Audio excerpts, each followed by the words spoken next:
dengan Kang Tro, tetap berbagi edukasi, motivasi perjalanan hidup, dan juga laku spiritual agar kita lebih bermanfaat dan lebih memiliki keyakinan dalam diri kita.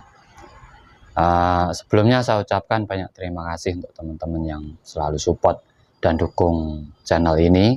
Tetap dukung dengan like, subscribe, dan share, karena share panjenengan ini membantu perkembangan channel ini. Saya harapkan dengan kerendahan hatinya. Pada kesempatan kali ini saya ingin berbagi edukasi ataupun pengalaman mengenal diri sendiri dan Gusti tanpa duduk meditasi. Di sini agak menarik pembahasannya. Kita mengenal Gusti. Dalam ilmu ketuhanan, kita harus mengenal penciptaan kita dan yang menghidupi kita. Yang mencipta kita dan yang menghidupi kita. Nah, di sini kita kembali ke kesadaran diri. Kembali ke kesadaran diri. Tidak perlu meditasi ataupun pernapasan atau bagaimana. Sampean bisa lakukan dengan duduk santai sambil ngopi. Di situ sampean menjalani renungan dalam diri panjenengan sendiri. Yang dicari dua ini tadi. Yang mencipta kita, dan yang menghidupi kita, untuk mengenal ilmu ketuhanan ataupun belajar ke alam semesta. Yang pertama, yang membuat diri kita atau yang mencipta diri kita. Di sini dalam renungan sampean bisa melihat diri sampean sendiri.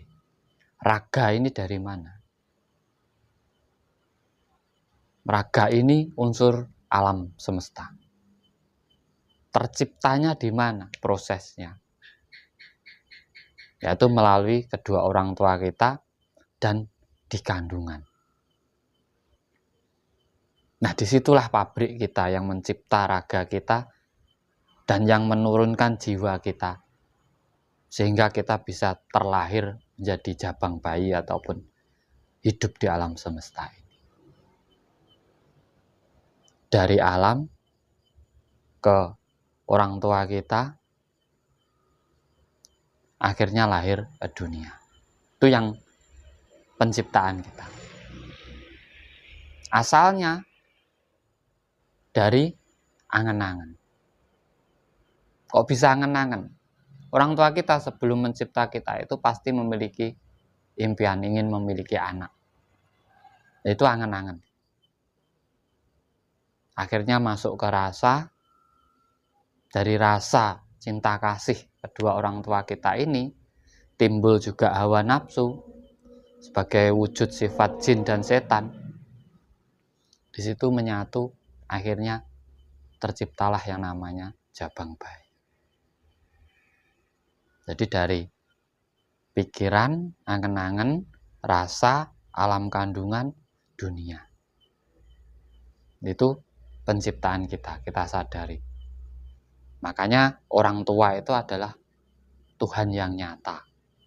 Kalau Jawa, Gusti Allah Katon. Tuhan yang nyata. Karena apa?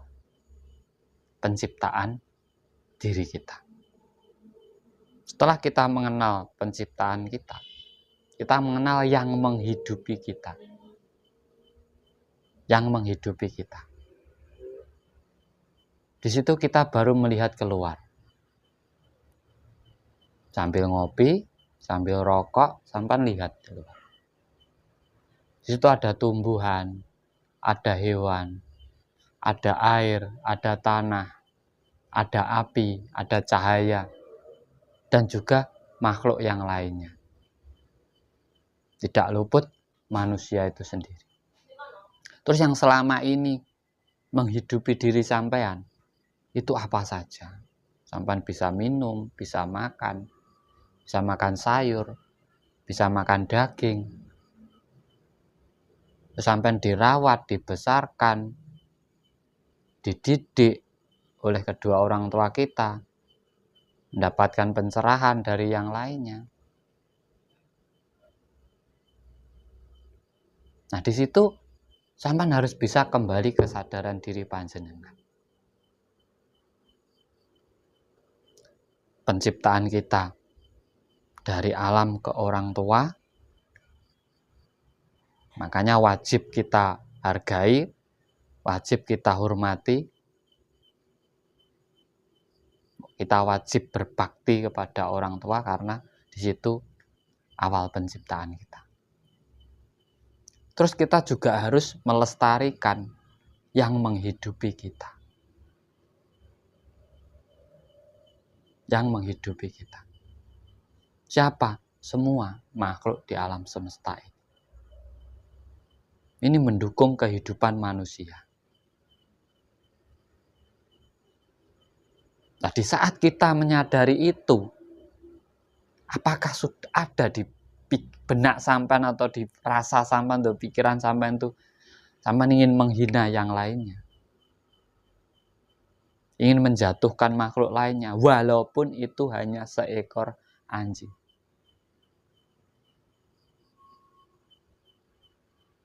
Pada kenyataannya, Tuhan menciptakan seluruh makhluk di alam semesta ini ada gunanya, ada manfaatnya, ada tugasnya masing-masing. Saling melengkapi, saling menghidupi. Dari yang mencipta dan menghidupi inilah kita mengenal Gusti. Gusti itu timbul di saat kita tidak lagi berani menghina yang lain, merendahkan yang lainnya. Akhirnya timbul kerukunan karena saling menghidupi, saling melengkapi kekurangan satu dengan yang lainnya. Hewan butuh manusia, manusia butuh hewan, tumbuhan butuh manusia, manusia juga butuh tumbuhan, kita butuh orang tua kita juga membutuhkan kita butuh orang lain juga membutuhkan kita, saling melengkapi, saling menghidupi. Disitulah yang dinamakan manunggal. Nah, inilah makrifat sebenarnya. Terus wujud Gusti itu apa? Manggon tanpa papan. Semuanya. Tidak bisa dinyatakan satu saja. Pohon tidak bisa. Makanya orang dulu menghadap ke pohon. Apa salah? Enggak. Karena apa? Dia bersyukur kepada pohon. Karena pohon juga menghidupi dirinya. Menghadap ke gunung. Apa dia menyembah gunung? Enggak. Karena itu juga wujud bersyukurnya. Karena gunung saat meletus itu mengeluarkan pasir, membuat subur tanah di sekelilingnya. Walaupun itu dianggap sebuah bencana, tapi juga ada hikmahnya. Apakah dengan sedekah laut tidak boleh? Ya boleh, itu bersyukur. Karena laut kita bisa makan ikan. Nah, semua. Kenapa orang dulu menghadap ke situ? Karena tahu, saling melengkapi, saling berterima kasih satu dengan yang lainnya. Makanya untuk mengenal Gusti, mengenal diri kita, mengenal pencipta kita, mengenal yang menghidupi kita, di situ terangkum dalam ilmu ketuhanan. Coba sampean lakukan. Ambil sebatang rokok. Diam. Tenang sambil ngopi. Sampean renungkan diri sampean kembali. Setelah itu, mampukah sampean menghina yang lain? Mampukah sampean membeda-bedakan satu dengan yang lain? Karena apa? Sesungguhnya kita saling bertergantungan satu dengan yang lainnya. Semoga ini bermanfaat buat panjenengan semuanya. Apabila ada kurang lebihnya, saya mohon maaf yang sebesar-besarnya. Salam cerdas, salam hormat saya, Rahayu, Rahayu, Rahayu, Sagung, Dumadi, matur sembah nuwun.